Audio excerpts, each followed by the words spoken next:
Oh yeah, we are on and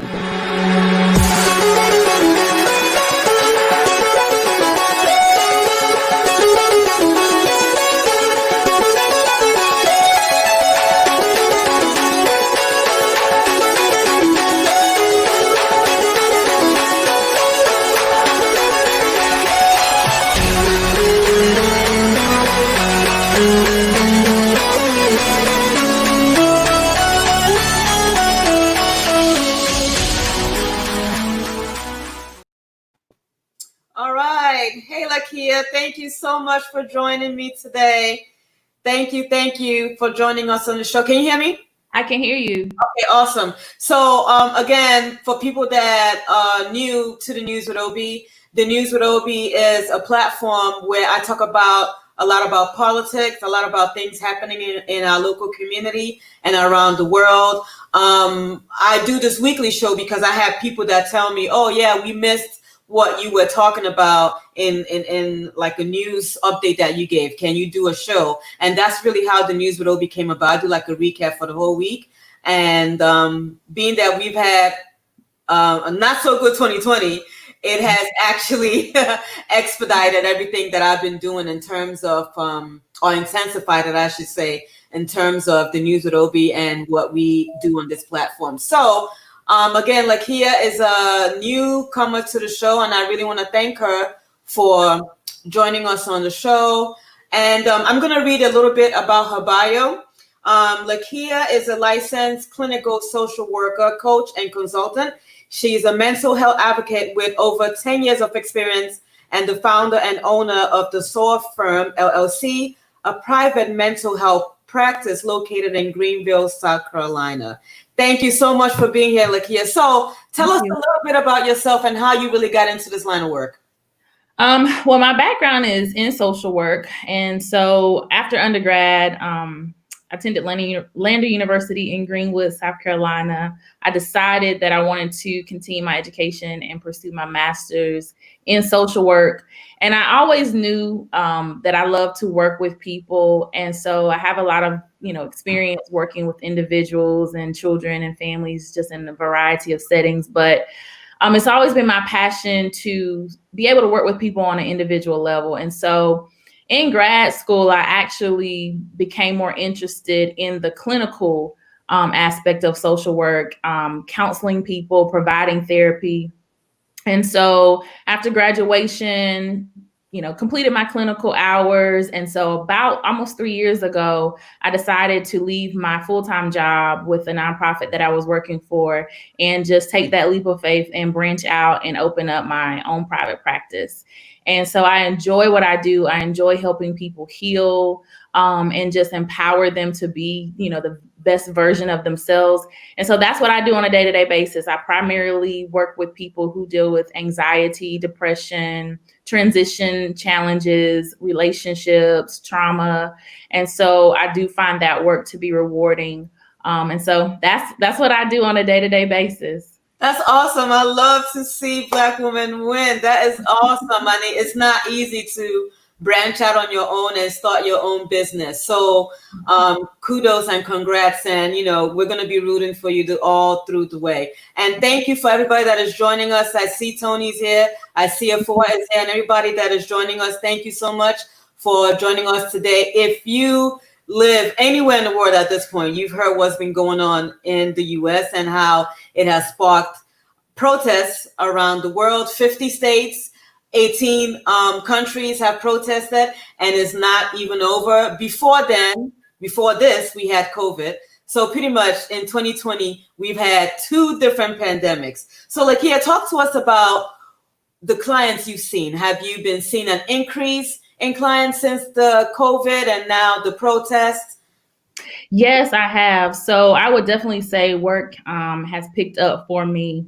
Probably within the last few weeks, I've definitely seen an influx of new referrals with people just, trying to manage this transition with COVID-19. People are just tired of being at home. Right. Some people that are who already maybe had anxiety or depression prior to COVID Oftentimes that can be intensified if they are in spaces where they're by themselves, and they don't have that social interaction. So I definitely have had plenty of new clients come through, particularly with the protests regarding police brutality here in America. I do tend to see quite a large percentage of clients who are people of color. And that is one of the reasons why, I did want to move into the clinical aspect of social work and provide therapy, because I definitely feel like there has to be representation. Right. People want to be able to talk with people who look like them, who have shared experiences. Yeah. So, yeah. Yeah, that's awesome. So that actually segues into my next question. As an African-American therapist, I'm sure you have Black clients. What do you hear them saying during these times, during this trauma going on in America? Because I know some people say, listen, white America, we don't feel the same way. This is not the same. What is your perspective, or what have you been hearing from your clients? One of the things I've been hearing is just the fear. Just the fear of being Black in America. I was sharing the other day that being Black in America is traumatic in itself. Like, just some of the traumas that are passed down from generation to generation, the stress of constantly having to, walk on eggshells sometimes, the stress of constantly having to code shift, or code switch. Code switch, yeah. And having to show up as these different people in different settings. That's exhausting. It is. And how can we show up as our authentic selves, but still be accepted, in a society? Yeah. So yeah, like, definitely fear, stress, for some people, just the fear of being in spaces with law enforcement can trigger some anxiety. Yeah. So that's definitely been one of the primary things I've been hearing, is just that fear and that stress as it relates to just being Black in America. Yeah. And if you are just joining us, thank you for joining us today. We are talking about America in crisis and our mental health. If you are like most of us, you have a different way of processing this. I know the first week, the whole police brutality thing happened. The first week that George Floyd was murdered, I had difficulty sleeping. I will find myself waking up at 2 a.m. in the morning and crying just because I was replaying that video in my head. So if you have any questions for Lakia, it costs a lot to talk to a therapist. So you might as well type those questions in so she can address that. This is the floor. We do this show so that you can actually participate and be part of it. So now Tika Sumter, you know her, right? She's been on a lot of shows, especially with Tyler Perry and all those other shows that he has. She tweeted the other day that there are many excuses people use to kill Black people these days. She said drugs, drunk, wasn't complying. She went on to say that the stress level Black people have to deal with is pretty high. Would you say that having a therapist is more important now than ever, especially in the Black community, when we don't always believe in going for therapy? Absolutely. I tell people that a lot of what we deal with begins in the mind. A lot of our problems, challenges, struggles, all of that stuff it begins in the mind. And so having a space where you can talk to a professional who can help you navigate those challenges, because there are just times where we don't have all the answers. Right. Our perspective about certain situations can be limited. And how we deal with things can be limited. And so to talk with a professional who can help you see, your situation or see different scenarios from a different lens or a different angle can be helpful. And so I think that there is, value in therapy. I know that for people of color, there has been this misconception about therapy, and that people are afraid to engage in therapy because they don't want to be told what to do, or, it makes me look crazy. Yeah. But it's just like, we all have problems. Right. We all have difficulties. Right. And so what ends up happening is we suppress that We suppress our struggles. We suppress our pain. And believe it or not, when we continue to suppress our pain and our trauma and our challenges, it actually ends up affecting our body. And that's why a lot of people of color, have health issues like diabetes, heart problems, cholesterol issues, and all those things all of that. COVID too, right? Yes.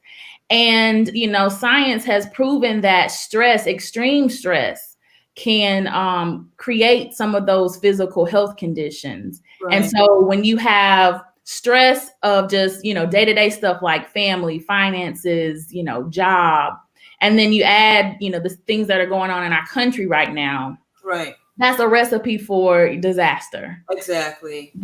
So, I mean, what advice or how would you talk to someone that wants to go to therapy but doesn't know how to go about finding a therapist? How would you tell them to go about finding one? Okay, so one of the first things to do is Google. Google is, very convenient. You can go to websites like psychologytoday.com. And you can find a therapist in your area. It even filters down to what type of insurance they take, what type of issues they work with people on. Therapyforblackgirls.com is also another great resource. Right. Therapy for Black Men is another great resource.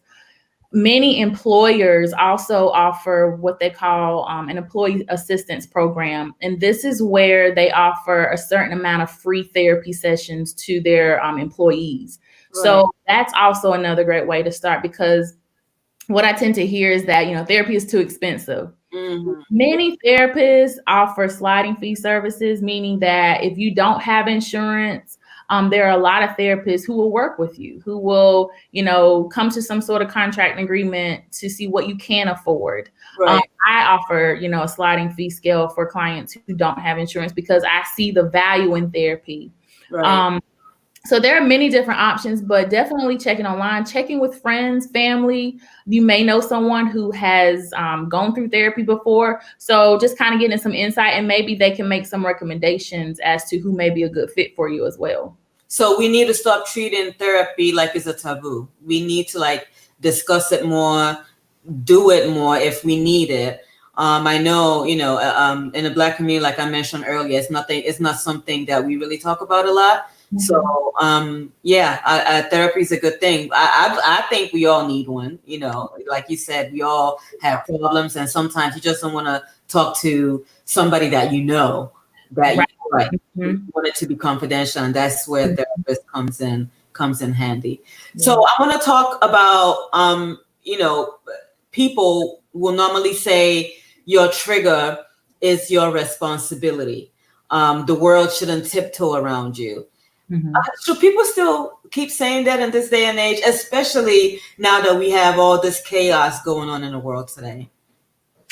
I don't think that we can always control what triggers us. I think there are moments where there are things that we can control to minimize being triggered, like, avoiding certain spaces, avoiding certain types of people. But we don't often know, or we're not always able to control what triggers us. Right. But what I do tell people is that we can control, and we do have a responsibility in how we respond to it. Right. Whether we respond to it in an unproductive way or a productive way. And so it's all about how we manage those moments when we are triggered. But, I don't know if we can often, like I said, I don't know if we can always control that. When they trigger things. Right. So, but we can, I guess, control how we respond to things that could possibly trigger us. I think that comes with practice and maturity as well. Because I know things that I might usually go off on when I don't do that anymore. It doesn't faze me much anymore, right? So in terms of therapy and healthcare workers, we know a lot of healthcare workers have been dealing with a lot lately. How would you suggest that they really incorporate that into their self-care routine? That's even if they have time to do any kind of self-care right now. As far as incorporating therapy? Yeah. We have to make ourselves a priority. Oftentimes in life, we put other things before ourselves, like family, work, career. And so we have to be intentional about, taking back that power to care for ourselves.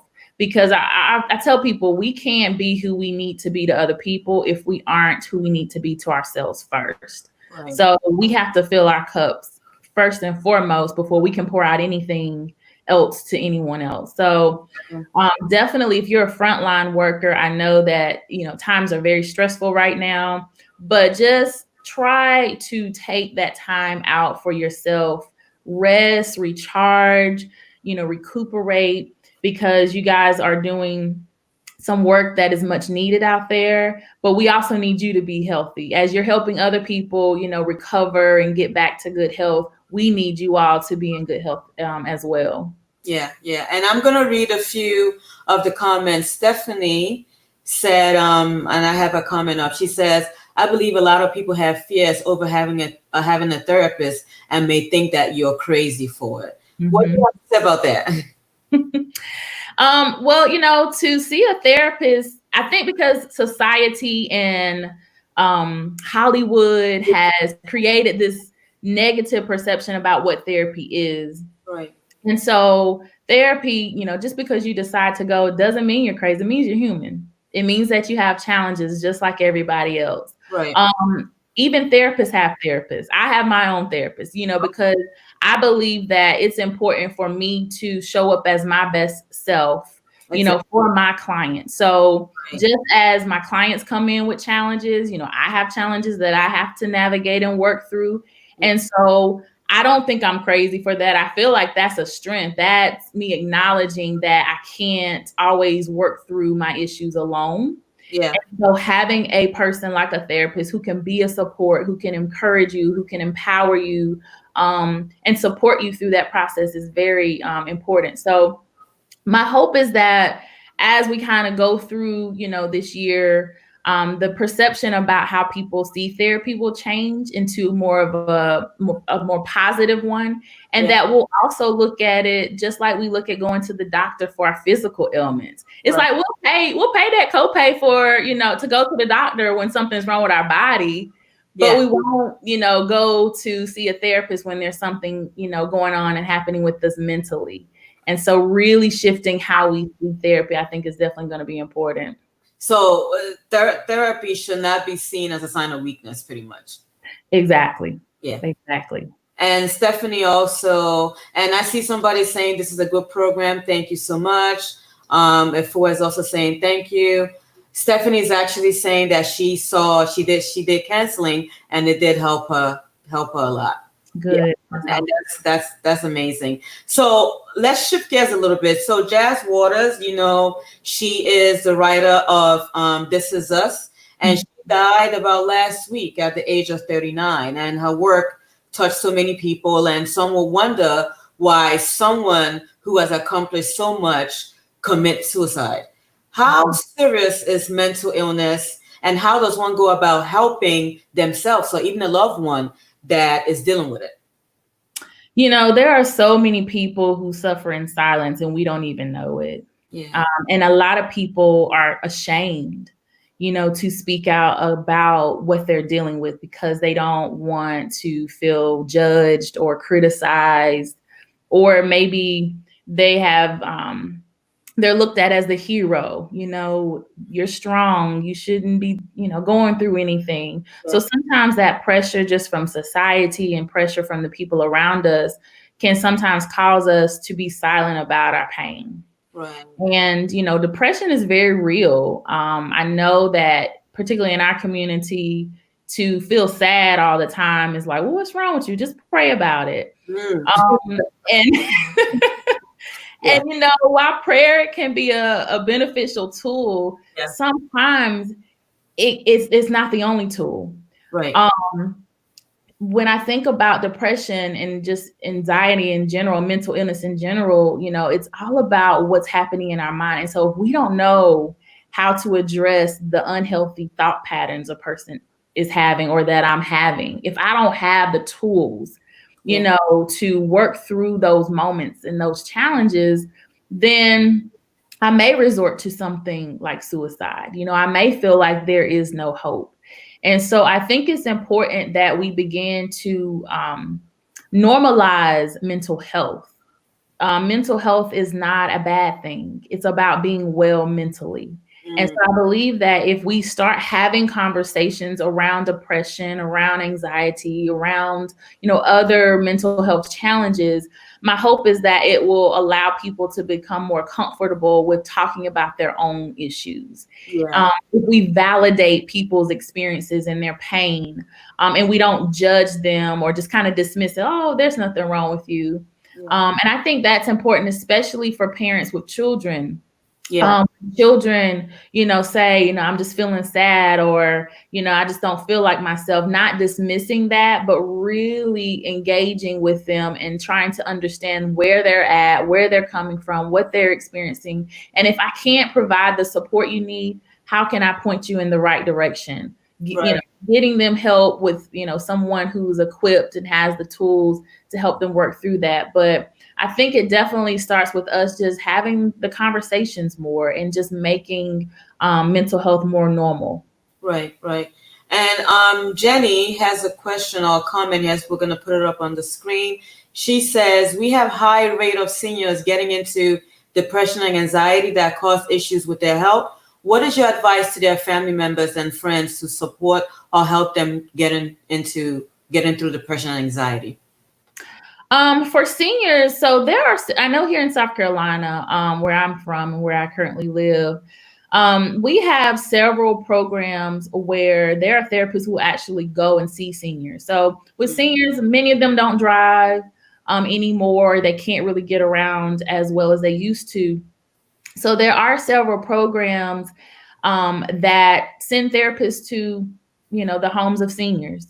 Right. With people who are aging, typically, they may be experiencing some anticipatory grief, just with death and dying. I'm getting old. I can't do some of the things I used to do. And so many of them are grieving that.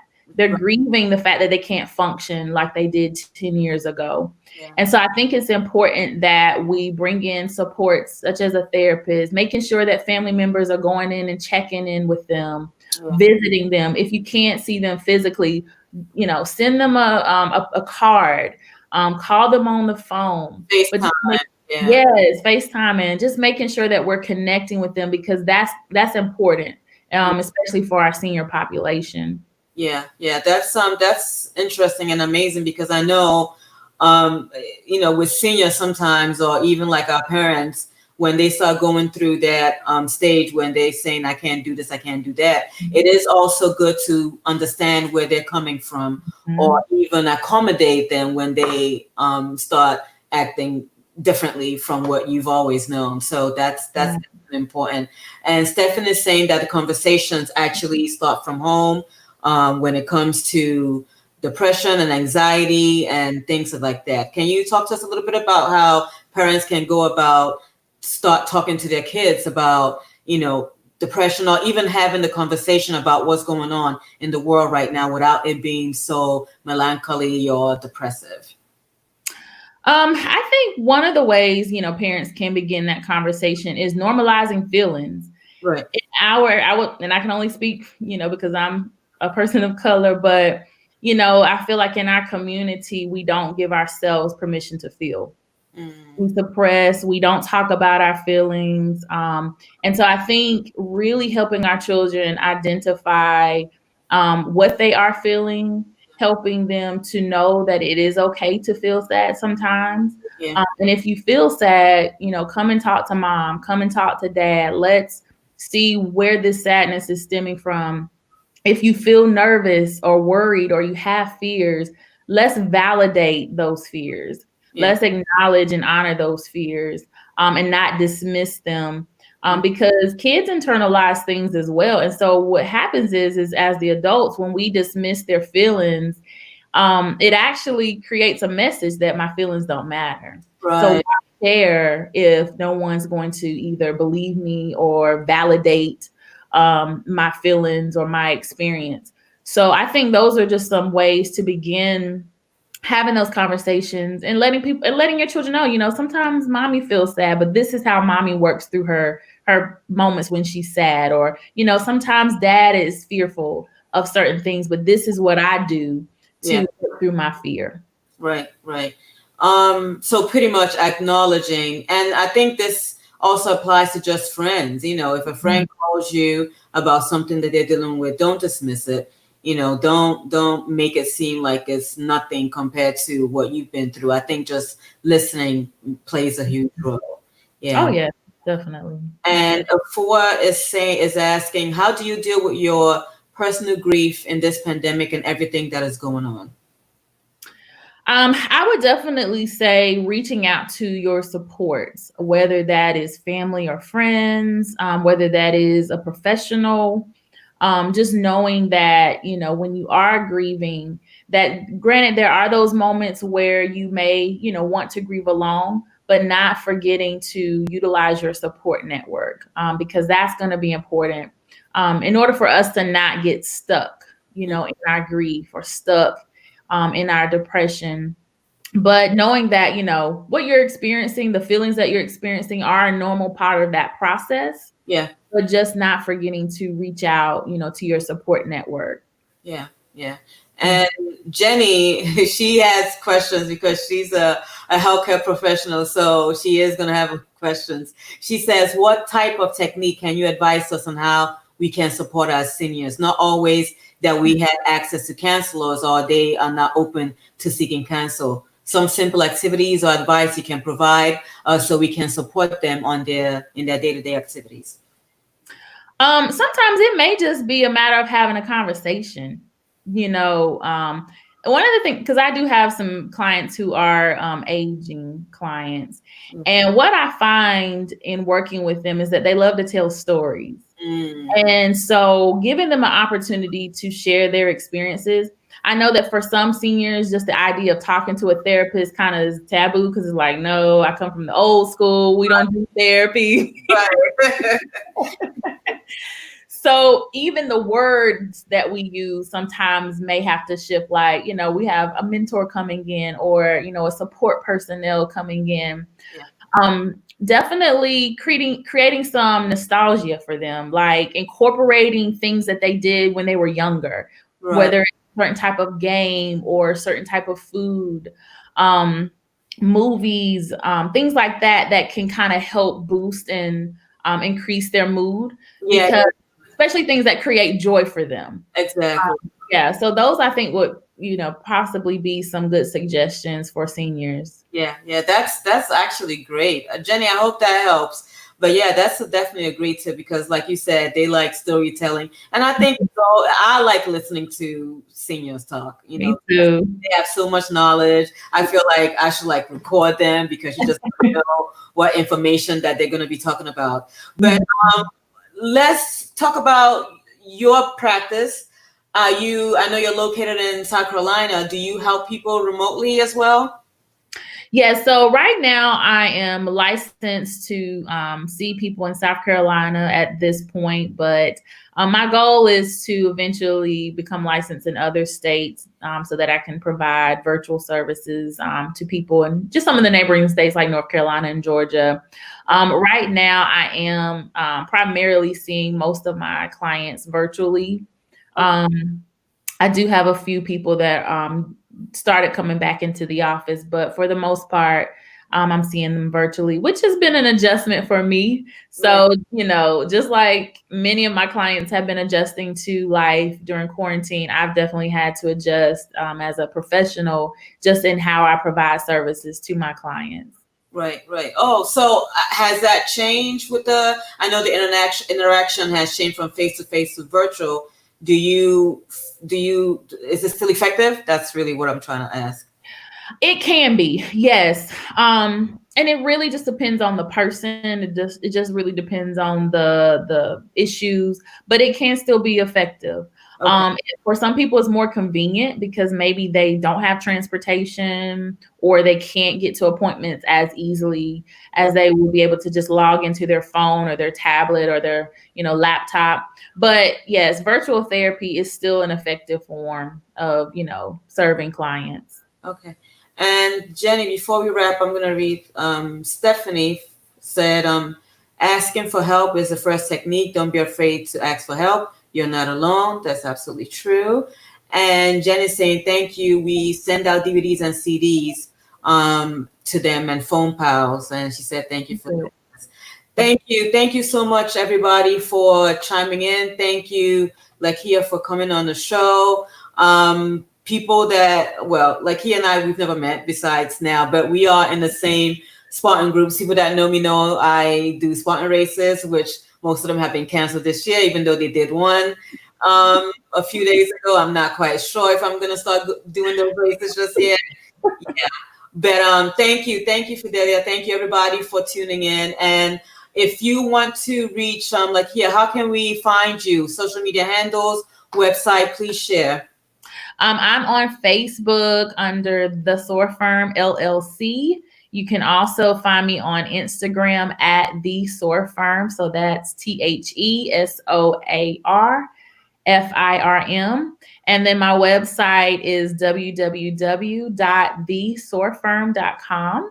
And I also have a YouTube page as well that has, it's under The SOAR Firm, that has some videos on things like, dealing with grief and loss, as well as dealing with crisis. So hopefully some of those videos you may find helpful as well. Yeah, and people are asking if I can share the info. This live show is going to still remain on my page, so you can always come back to it to get the info, and also on YouTube as well. And Jenny had one last question. She says, do you provide telemedicine?